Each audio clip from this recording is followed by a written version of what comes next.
Ito na mga kaibyang, yung pinutol kong saging. Saba. Saging saba. Gagawa ako ngayon ng banana chips. Malutong na banana chips. Babalatan ko muna yung saging. Tapos, ilagay natin dito sa tubig. Ibabad natin sa tubig para hindi siya mangitim. Mga maliliit lang siya mga kaibyang, hindi siya malaki talaga. Hindi siya nakabulas kasi nga tag-init. Unahin natin gamitin.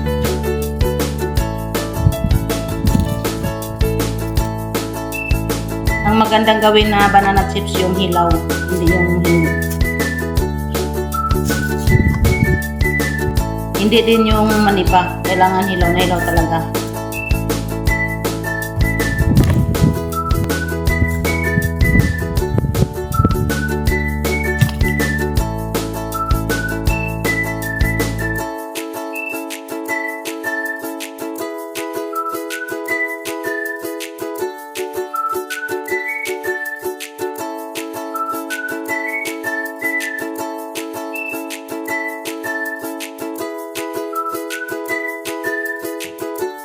Ito na mga kaibyang, tapos na akong nagbalat, saka hinugasan ko na din. Ngayon mag-ihiwa na tayo. Ako lang pala. Manood lang kayo dyan. Try kong gagamitan ng ganito para madali.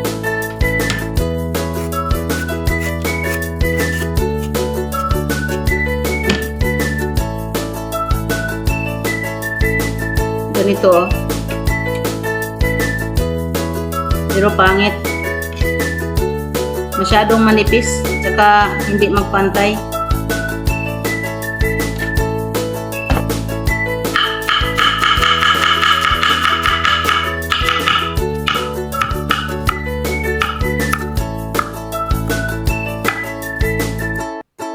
Pwede naman pala ganito oh. Manipis naman.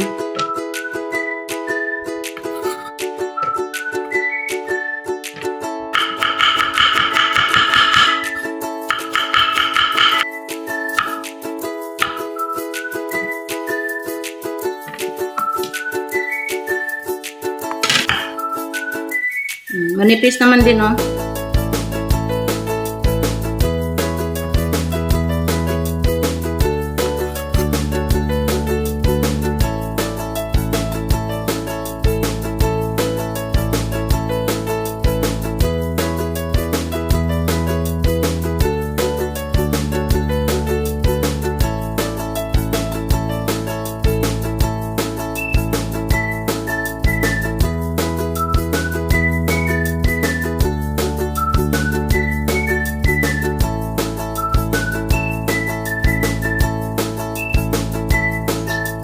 Naiwa ko ng lahat.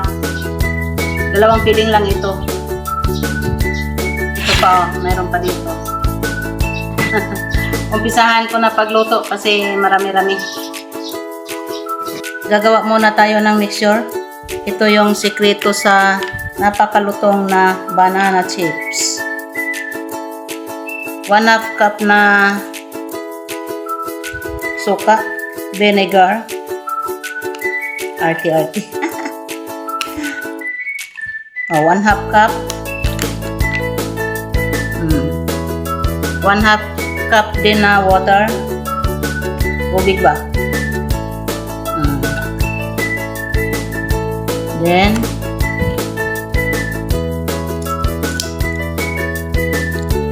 8 tablespoon na sugar.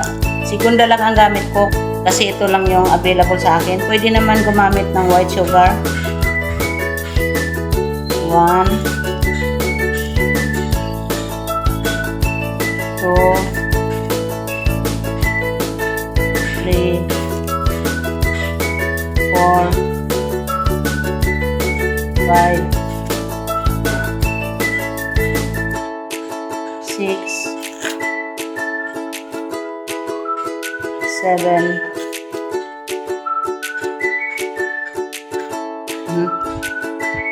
8. Hello, Earn. Kailangan malusaw yung sugar.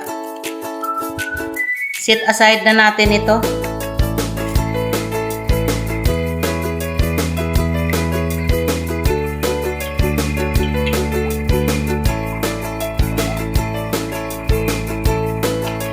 Kailangan painitin muna yung mantika.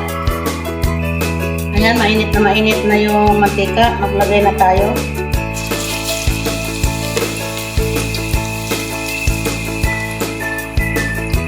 Kunti-kunti lang. Kapag mailagay na yung saging, kainaan na natin ang apoy.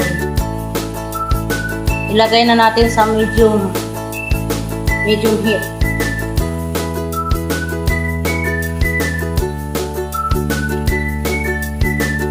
Haluin natin ang haluin kasi para walang magdikit-dikit. Kailangan walang magdikit dyan. Galit-galit mo na sila ngayon. Kailangan maghiwalay. Pag ganito na mga kaibyang, yung mararamdaman mo na parang malutong na siya. Yan, oh. Medyo malutong na siya. Ilalagay na natin yung malakasan nating mixture. Ito. Yan. 2, 3,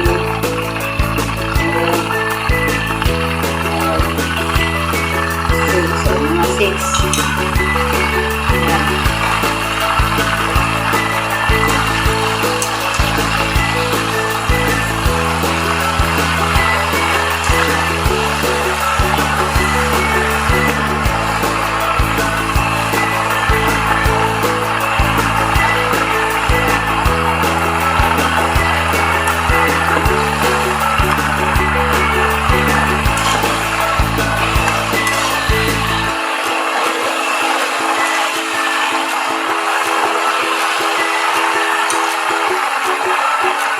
Antayin natin mag-brown siya.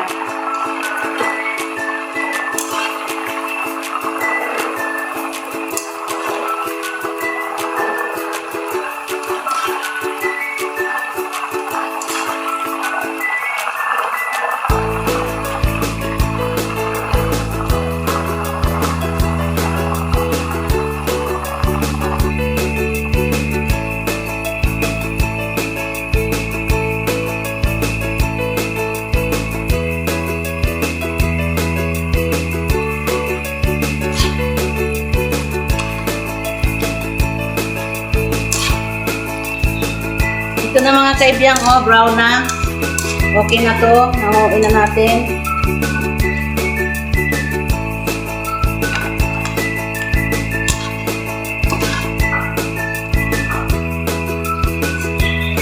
Ilagay natin dito, papalamigin. Kailangan paghiwalayin din sila para hindi magdikit-dikit.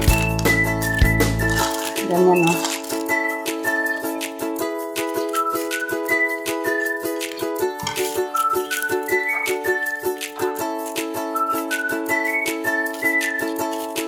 Maglagay ulit tayo.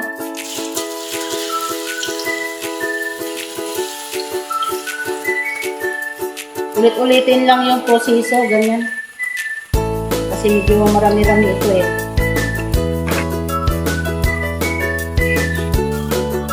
O, ito na mga kaibyang.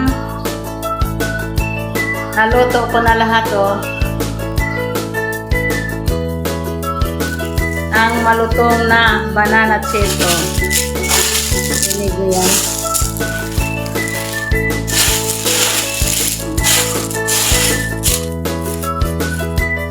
Lutong. Marami-rami na din yung dalawang piling, oh.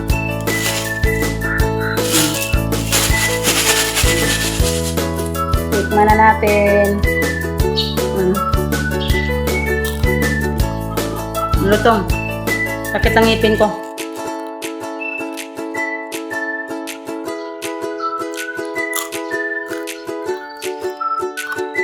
Tama lang siyang nipis, oh.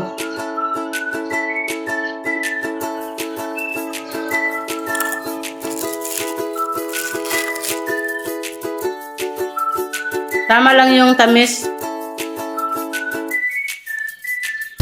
ano lang ba yung parang kung sa Bisaya pa tayam-tayam lang.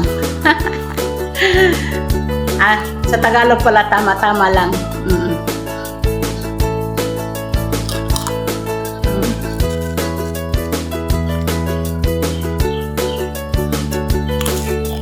Diba? Hindi na ako bumili ng saging. Sarili ko ng saging. Tapos ang gasto lang dito, konting asukal, konting suka.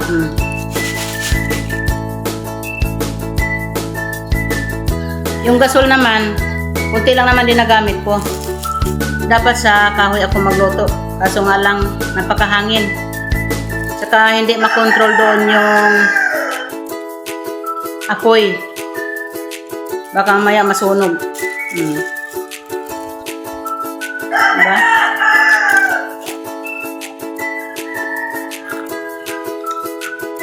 Paborito ko talaga ito. Pag nagbibiyahe ako sa bus, may umaakyat, ito talaga ang binibili ko.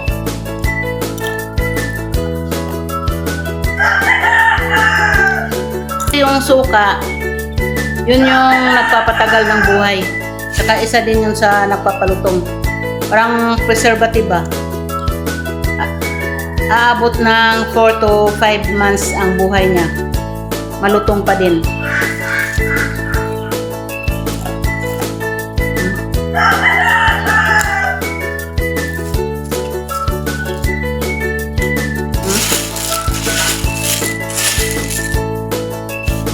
Magre-repack na ako ngayon. Try ko muna maglagay dito sa ganito kalaki kung ilan ang laman. Ilang grams. 100 grams.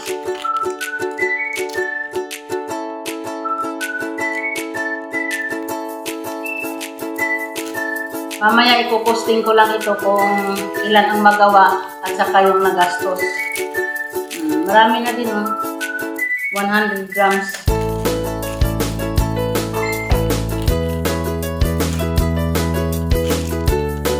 $200 grams pala ito.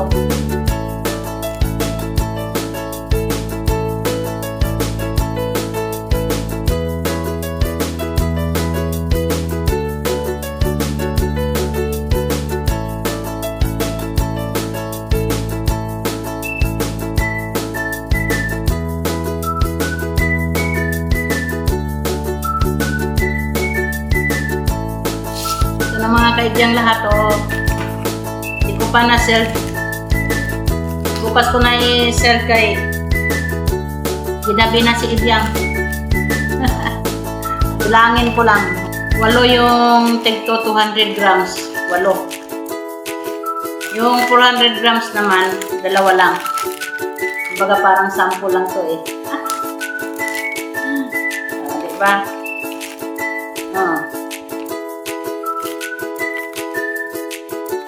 Yummy, yummy!